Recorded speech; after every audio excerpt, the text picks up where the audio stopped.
여러분 안녕하십니까, 진성호입니다. 김영호 미래통합당 공천관리위원장의 공천이 이제 막바지 단계에 들어섰습니다. 초반기 상당히 개혁적이고 신선한 느낌을 줬던 김영호 공천관리위원회.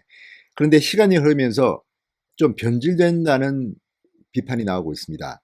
특히 김영호 위원장이 말했던 원칙이라든지 이런 것들은 어디로 가고, 혹시 무슨 누가 뒤에서 장난친 게 아닌가 싶은 그런 흔적들이 비추기 시작했습니다.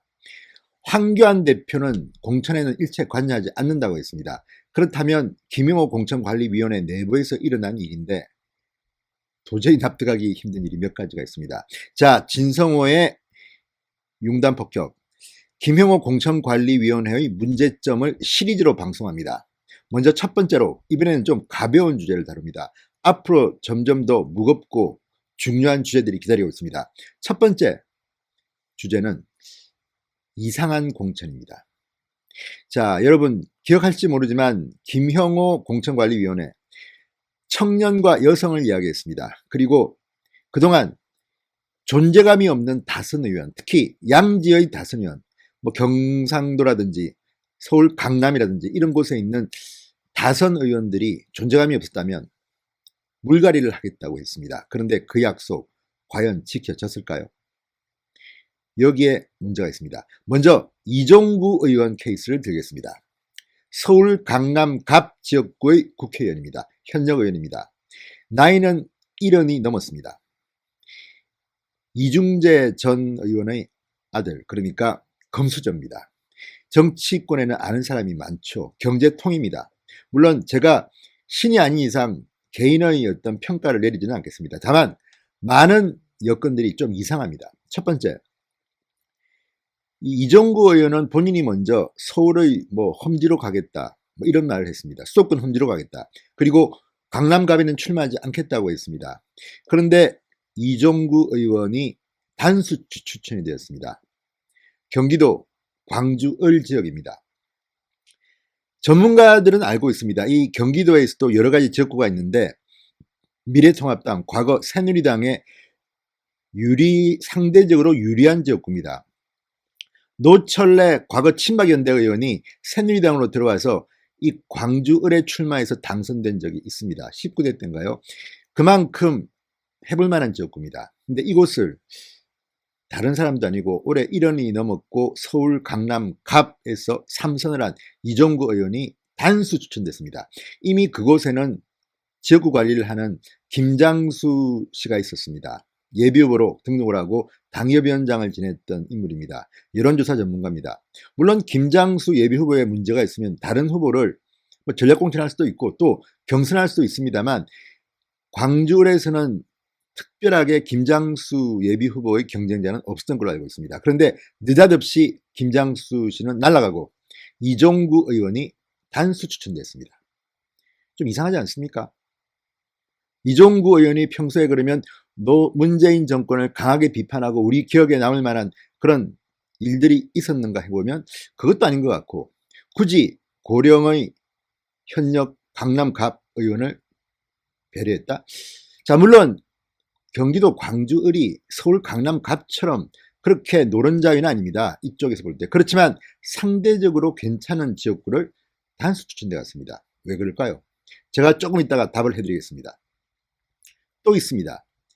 안상수 의원, 인천 지역에서 활동했던 의원, 인천시장을 지냈던 분입니다. 이분도 연령이 1년이 넘었습니다.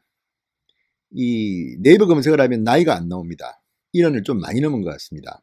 그런데 안상수 의원, 원래 인천 중동 강화 옹진이 지역구입니다. 상대적으로 이것도 미래통합당에겐 유리한 지역구 중 하나입니다. 그래서 여기를 포기하고 계양갑으로, 좀 험지 인천에서 좀 더 상대적으로 힘든 계양갑 출마를 선언했습니다. 그런데 어디로 갔는지 아십니까? 인천 미추홀 을로 전략공천됐습니다. 이 지역은 윤상현 의원의 지역구입니다. 자, 윤상현 의원이 컷오프 되는 거는 저는 그럴 수 있다고 봅니다. 어쨌든 친박의 핵심이었고 좀 왔다 갔다 하는 그런 행보가 비판받은 적도 있고, 어쨌든 윤상현 의원은 대신에 지역구의 신망은 두텁고 외교 쪽에서는 전문가는 틀림없습니다. 그런데 윤상현 의원을 컷오프 시키더라도 왜 안상수 의원을 여기 보냈을까? 인천 미추홀은 윤상현 의원이 갈고 닦아서 상대적으로 보수 진영에게는 유리한 지역구 중 하나라고 평가받고 있습니다. 자, 이것도 여러분 궁금하시죠? 왜 안상수 의원은 이렇게 다른 일원이 넘는 분들은 다 김형호 위원장이 불출마를 종용하는데 살아남았을까? 또 한 명이 더 있습니다. 자, 청주 상당 지역구의 현역 의원인 이 정우택 의원이 있습니다. 자, 정우택 의원의 경우는 이번에 상당히 당 안팎에서 의문이 따르는 그런 공천이 이루어졌습니다. 청주 상당히 지역구인데 이번에는 청주 흥덕에 배치됐습니다. 이것도 이상하지 않습니까? 이것도 전략공천 아니면 단수 추천인데 혼자만 갔습니다. 거기서 준비하던 많은 예비 후보들은 물을 먹어야 했습니다. 물론 정우택 의원의 경쟁력이 있기 때문에 배치할 수는 있겠지만 다른 공천과 비교하면 상당히 의외라는 평가가 많습니다. 왜? 이분 역시 이름이 가까운 나이입니다. 다른 지역 같으면 불출마 선언을 종용했을 법도 한데 살아남아서 이웃 지역구로 갔습니다. 그 비결은 뭘까요? 특히 이 청주 상당 지역구에서 정우택 의원은 지방선거 당시 지역구에 도의원을 출마시키지 못했고 시의원 선거에서도 전패했다고 합니다. 원래 이번 김영호 공관위의 원칙은 지난 지방선거 성적표가 상당히 불출마 또는 컷오프에 많이 영향을 미쳤다고 하는데 정우택 의원은 살아남았습니다. 이 셋 다 일원이 넘거나 일원이 가까운 나이들입니다. 자, 이들의 공통점이 하나 있습니다. 뭘까요? 경기고등학교를 나왔다는 겁니다. 경기고등학교. 정우택 의원은 성균관대 법대를 나왔습니다. 황교안 대표의 선배이기도 합니다. 고등학교 대학교 선배입니다. 자, 그런데 문제는 경기고등학교를 졸업한 이 3명의 일원 내외의 현역 의원들이 단수 추천 정도로 다 상대적으로 괜찮은 지역으로 갔다는 평가를 왜 들을까요?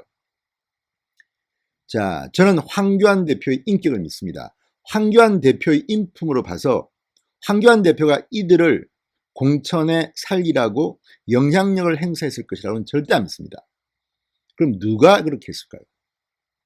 자, 고성국 박사조차도 황교안 대표와 그렇게 친하고 경기고등학교 동기동창이고 평소에 고성국 TV를 통해서 황교안 대표를 지지했던 고성국 박사조차도 이런 공천에 대해서는 비판을 강하게 합니다.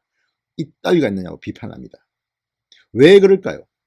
저는 황교안 대표 같지는 않습니다. 그럼 공천관리위원회 누군가의 손이 여기에 미쳤을까요? 자, 과잉충성이라는 그래서 의혹이 있습니다.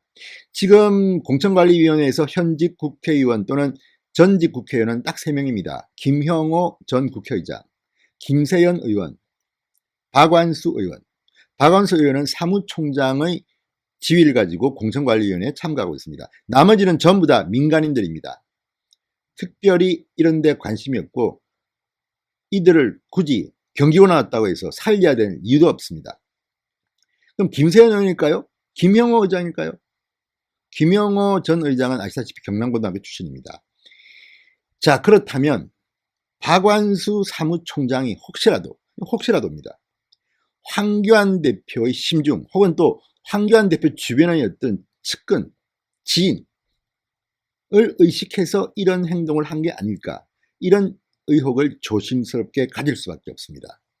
안 그러면 어떻게 이런 일이 벌어질 수가 있습니까? 이런 내외의 3명이 상대적으로 괜찮은 지역구에 공천이 됐습니다. 그리고 그 지역에서 활동하던 사람들은 조용히 사라져버렸습니다. 자, 이런 것이야말로 국민들로부터 비판을 받는 겁니다. 그 중에서 상대적으로 안상수 의원은 문재인 정권을 비판한 걸로 저는 기억합니다만 그래도 정도 차이가 있지만 그렇게 강렬한 인상을 받지는 못합니다. 그렇다면 왜 이분들을 굳이 살려야 했을까요? 누군가 보이지 않는 손이 작용한 게 아닐까? 그렇다면 박완수 사무총장이 혹시라도 황교안 대표의 명성에 누를 끼치는 행동을 한 것은 아닌가 의심할 수밖에 없는 이유입니다. 여러분 생각은 어떻습니까? 이것은 어디까지나 의혹을 우리는 생각하는 겁니다. 그런데 문제는 이 3명의 공천은 지금까지의 김형호 위원장이 말했던 그 공천 원칙에는 상대적으로 어긋납니다. 지난 지방선거 때의 성과, 정우택 의원은 그렇다면 불출마 선언을 시키는 게 맞습니다. 안상수 의원이나 이종구 의원도 나이나 연령대나 이런 걸 보면, 그리고 그 지역구를 보면 조금 의아하다는 생각이 듭니다. 왜 이런 일이 벌어지고 있나? 제가 이제 김형호 공천관리위원회의 문제점, 의혹들을 하나하나 비판할 겁니다. 이거는 아직 아무것도 아닌 아주 가벼운 소재로 저는 다루고 있습니다. 그렇지만 이것만 보더라도 지금 김형호 공천관리위원회가 얼마나 잘못하고 있는가를 보여줍니다. 물론 공천관리위원회는 항변할 수도 있습니다. 이런 이유로 했다.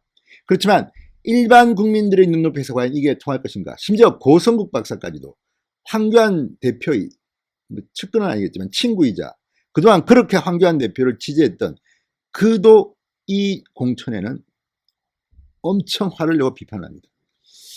저는 아시다시피 황교안계가 아닙니다. 저는 황교안 대표를 만나본 적도 없고 대화를 나눠본 적도 없습니다.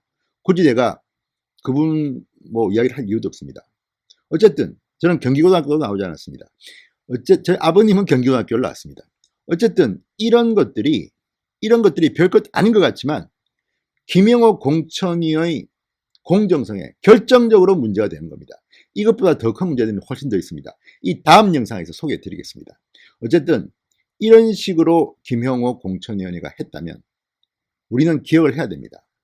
그들이 힘을 갖고 칼자루를 쥐기 때문에 갈 수밖에 없겠지만 적어도 진성호 방송은 이런 것들을 여러분들께 설명해야 될 책무가 있다는 겁니다. 어쨌든 김형호 공천관리위원회 똑바로 하시기 바랍니다. 진성호의 융단 폭격이었습니다. 여러분 감사합니다.